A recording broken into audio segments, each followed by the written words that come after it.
The incarnation of the Lord Jesus Christ, as seen through the single lens of the Nativity at Bethlehem, marks a turning point in the history of the human race. When we ponder this event, we must strive to comprehend the majesty of what truly transpired here, nothing less than that God became man.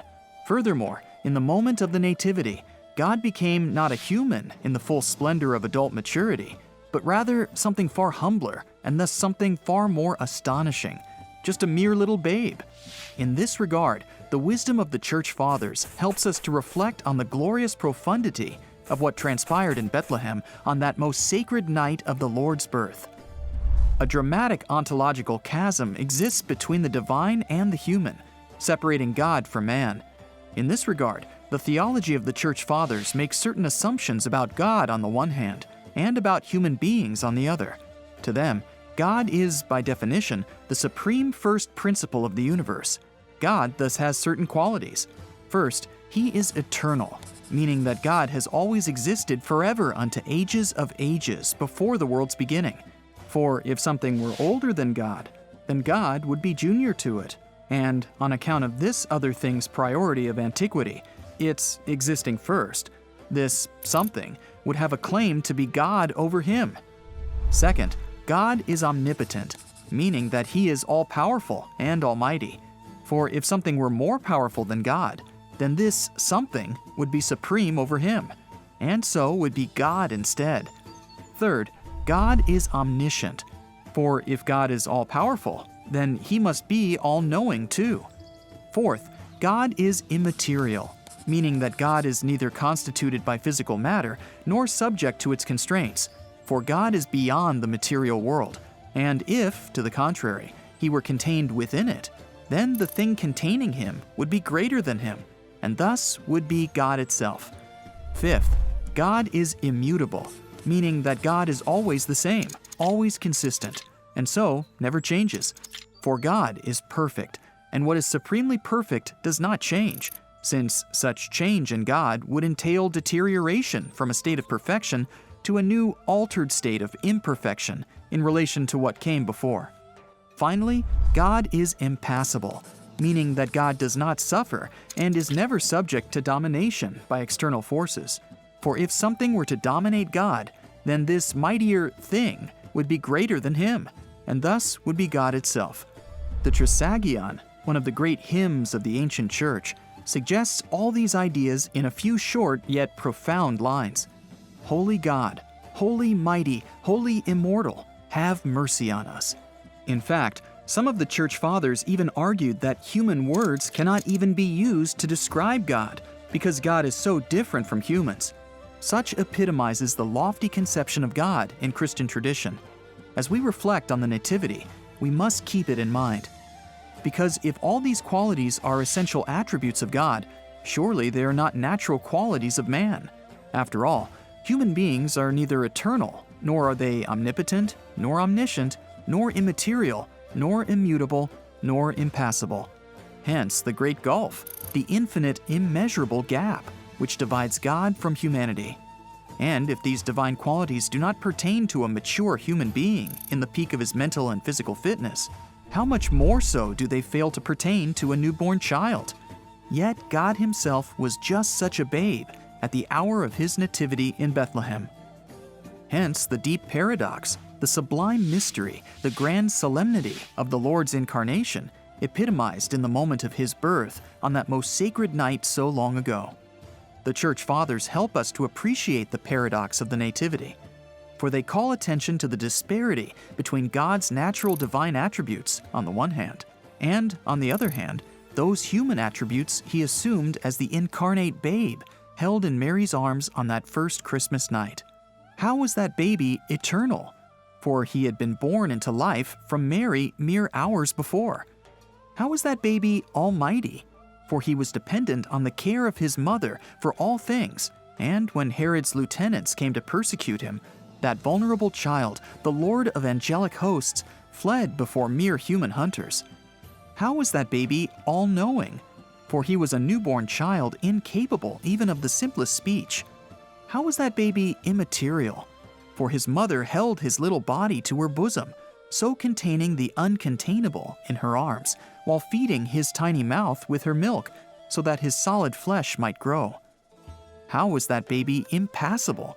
For he suffered pangs of hunger, thirst, and discomfort, just like any other child, and his cries rent the night air to betray that he, the maker of all, was himself in need of nourishment from what he himself had created.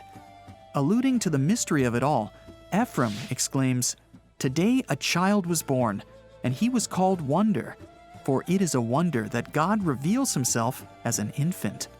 Indeed a wonder. For how was this possible?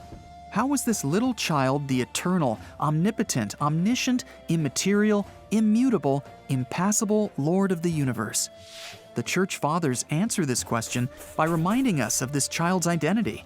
In short, that this child was God, because what transpired here was a wondrous union between God and man, in which God was still God, even if now he became flesh. The child was truly an infant, yes, but in the end, we must remember the child's identity. For who was he? None other than the one eternal God, he who had existed forever, yet who had descended from on high to assume all the properties of human experience. So even if as a human child, the Christ child, like all children, was meek, simple, fragile, small, and vulnerable, at the same time, he remained God the Divine Word, albeit God the Divine Word in a new state, that is, God the Divine Word in the flesh. Therefore, this child was the holy, mighty, and immortal Master of the cosmos, and he retained all the divine properties naturally belonging to him as God. Yet now these divine properties coexisted alongside the human properties, the meekness, mildness, simplicity, fragility of a babe, which he had taken on to himself in his incarnation, his wondrous condescension to the human condition. Cyril of Alexandria, preaching on the Nativity, states the idea thus: Christ is the true Son, that is, he is the Son of God the Father by nature, even when he had become flesh.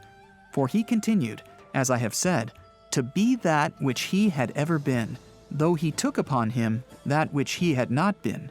The Christ child was indeed a baby born into the world through a natural birth from his mother. Yet at the same time, the identity of that baby did not begin there, for he was the God who had existed forever, and he retained his identity as true God even after assuming flesh. This is the significance and the deep paradox of the Nativity. The Lord's birth at Bethlehem epitomizes the fact that God became man, and that in doing so, he eschewed no part of human experience, down to time on earth as a tiny little baby. The Fathers of the Church help us to reflect on the reasons for God's loving abasement, that free act of divine condescension to the human condition, which resulted in the birth of the incarnate Lord inside a humble stable at Bethlehem. In order to save humanity, the Fathers of the Church teach that God needed to assume all features of regular human life, because, by assuming each of these features, the God-man Jesus Christ purified every single one of them through their intimate contact with his own radiant salvific divinity. As Gregory Nazianzen once phrased the idea, what has not been assumed has not been healed. It is what is united to his divinity that is saved. Yet in order to achieve the full cleansing of humanity, the Son of God needed to live a full human life. This meant living all parts of human life and all parts of human experience, including those first hours as a babe, just as all humans do. Hence the Nativity at Bethlehem, where the Virgin Mary gave birth to the child who was God, nursing the Lord of the universe at her breast, holding his tiny body in her arms as he slept. By dwelling as a child, God purified and sanctified all parts of human experience, down even to that moment when each of us, every single human alive, first comes forth from the womb. This child saved us, and Christians profess that he is God. And so today, they continue to reverence the baby Jesus alongside those wise men who were the very first to adore him at Bethlehem so long ago. In this regard, one of the most popular themes in ancient Christian iconography, the same art that the Church Fathers saw in their liturgical spaces as they worshipped and prayed, was the image of the Magi before the Christ child. This scene appears very often in the art preserved to us from antiquity. The fondness of ancient Christians for depicting the Magi reminds us of what they believed long ago and what we believe today, the reality of what transpired at Bethlehem on the first Christmas night long ago. In that rustic stable, 3 kings of the East fell prostrate in reverence before the child of a common mother, a babe born within the humble town of Bethlehem. Yet the child whom these 3 great kings of the earth worshipped was, indeed, the earth's very creator. And, like the wise men who brought precious gifts to the newborn Jesus, the wisdom of the early church reminds us to approach the Christ child, eternal God, newborn babe, with gifts of prayer offered forth from our own hearts, laying our faith and our love at his feet, just as the Magi themselves once laid before him their gifts of frankincense, gold, and myrrh.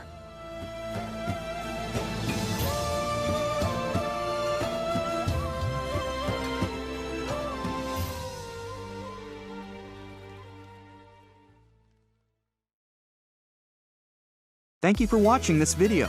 To keep Theology Academy videos free, please consider making a tax-deductible donation at www.theology-academy.org/donate.